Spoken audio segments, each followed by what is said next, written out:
Hello and welcome to Blue Army TV. I'm sitting here after Carlisle being absolutely smashed away from home at Blackpool in what is, after last week I didn't think I'd be saying this for a long time, but what is probably our worst defeat of the season. And definitely our worst performance. Yes, we got beat 5-1 last week, but I genuinely think we played worse today.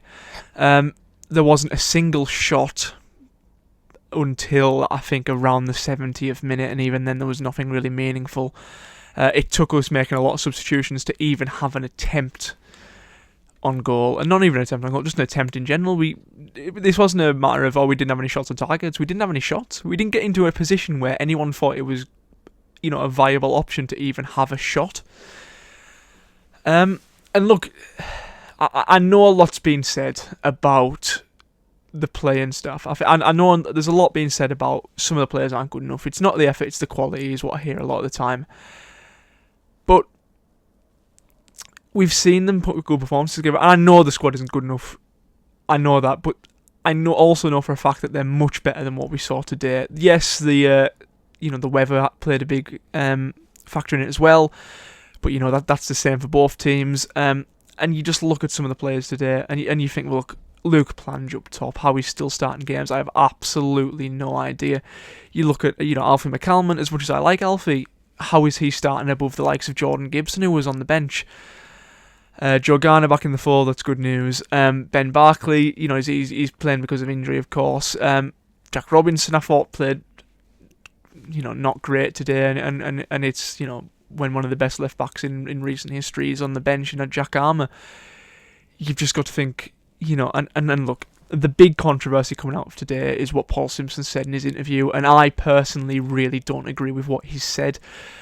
I don't agree with the abuse that he apparently got after the game. I was there today, but I didn't really hear too much directed at him. There seemed to be a lot of boos and a lot of, abuse, and that's the way it is. Directed at the players as a whole and at the performance as a whole. He seems to think that some of that was directed at him, and some of it probably was. I'll concede that, but never ever should a manager come out after a game that we've been battered like that and blame the supporters. And it wasn't just the fact, if he'd come out and said, look, I didn't appreciate what I received from a certain section of the supporters, which is what it was. It wasn't a loud majority, it was a few. And even if it wasn't, look, you can't come out and say that after you have got things wrong, and Paul Simpson got things wrong today. By far our player of the season, Jordan Gibson, our top goal scorer, fairly recently nominated for Player of the Month, and he did get a Player of the Month in a sort of unofficial category. When he's sitting on the bench, and Jack Armour's sitting on the bench, and Luke Plange is up front when we've got players like Sean Maguire, I know they're not the same player, but Sean Maguire and Ryan Edmondson, both of which came on today and did an alarming amount more than Luke Plange has done in the last few games where he's played.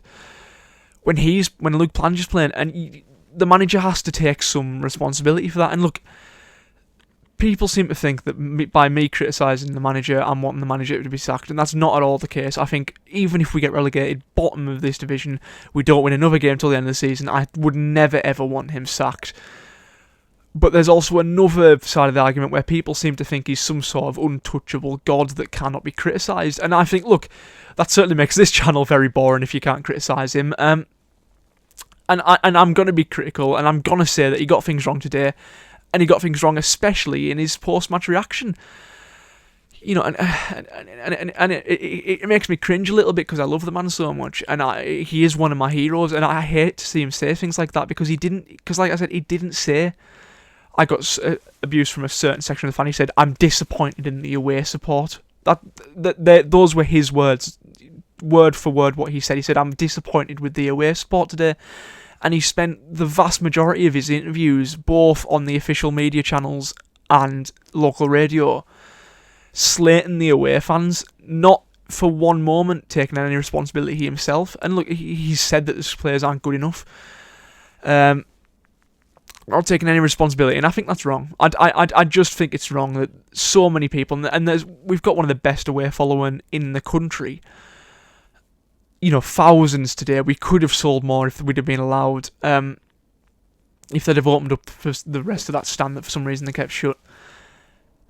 And we've travelled in amazing numbers. We've probably done more miles than anyone else this season. And to hear that after the game and to go to that match, you travel there, you pay to get in, you watch that crap, and then after the game you tune into the manager's interview and he's saying, "Oh, I wasn't happy with the away support today." I think fans deserve better than that. I just think that he probably shouldn't be saying things like that on the post-match interview, and it's disappointing from a man that I have so much respect for and a man who I hold in such high regard. And to be honest, I think he's got it wrong there. I do think he's got it wrong. Yes, it is also wrong for them fans to give the manager stick, but in this business, in football, and look, away supporters, a lot of people at away following are gonna be intoxicated come full time. They just are, and you're gonna get idiots at every game. And to not just this game, but the one prior as well, where we're getting beat 5-1, we're getting 5 stuck past us by bottom of the league Reading. I think you have to expect some backlash from that. You just have to expect that. And he's been in football long enough to know that that's what's going to happen. And look, I'm eternally grateful for Simo. I wouldn't have done it, and I didn't do it at the game today. I've never booed the team, even under Keith Millen and Stephen Presley and all the poor managers of the past. I've never been one to boo the team or shout abuse at our own players, but rightfully or wrongfully, that's part of the game, and you're going to get that wherever you go. And to blame the away support as a whole, as he did in his interviews today, it's rubbed me up the wrong way, and I really don't like the way that he's phrased it at all. And I especially don't like the fact that he seemed to take no responsibility for the result himself. But look, at the end of the day, I said this last week and I'll say it again, the teams around us are as poor as us, if not poorer. That's why we're not stuck at the bottom right now. Yes, Reading beat us, but look at the table. We're only 3 points away from being outside the relegation zone again, and we've got arguably quite a favourable run of fixtures to come. And look, if we win next week, this all goes away, I feel. If we win next week, we're out of the relegation zone, and then we're going up to Cheltenham, bottom of the league Cheltenham, as they are now with Reading's to win over us. And we can somehow manage to get 2 wins in a row, which, despite Paul Simpson seemingly throwing his own players under the bus, saying that the quality isn't there, I believe that the quality is there. He hasn't just picked up 11 random blokes off the street and stuck them on a football pitch. They're professional footballers, and a lot of them are the ones that got us promoted last season. And I think there is the quality there, and I think there is.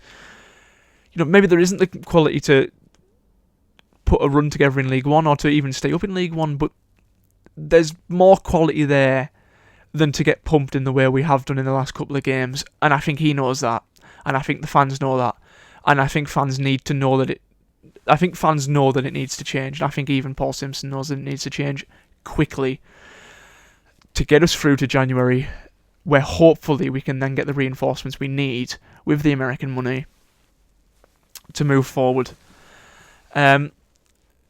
But yeah, look, it's one that's certainly divided the fans, and I've seen a very small minority saying to sack the manager, which is a horrendous opinion. It just won't happen, and it shouldn't happen because of how much he's done for us. You've got to remember, without Paul Simpson, we'd definitely be in non-league right now. The PATX wouldn't have even been interested in us. We'd be stuck under the custodians. We'd probably be bottom half National League club like what Oldham are now, or even worse, where Scunthorpe are now.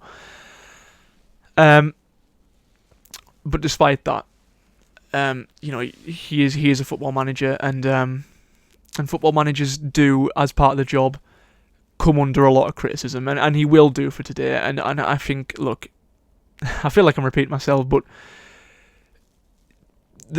people seem these days to think of issues as very polarised, and you're either on one side or the other. It isn't a matter of are you pro Paul Simpson or against Paul Simpson. That's not the case. I think most people are pro Paul Simpson. They're just a little bit angry with his comments today, and I'd put myself in that category where I'm completely behind the manager.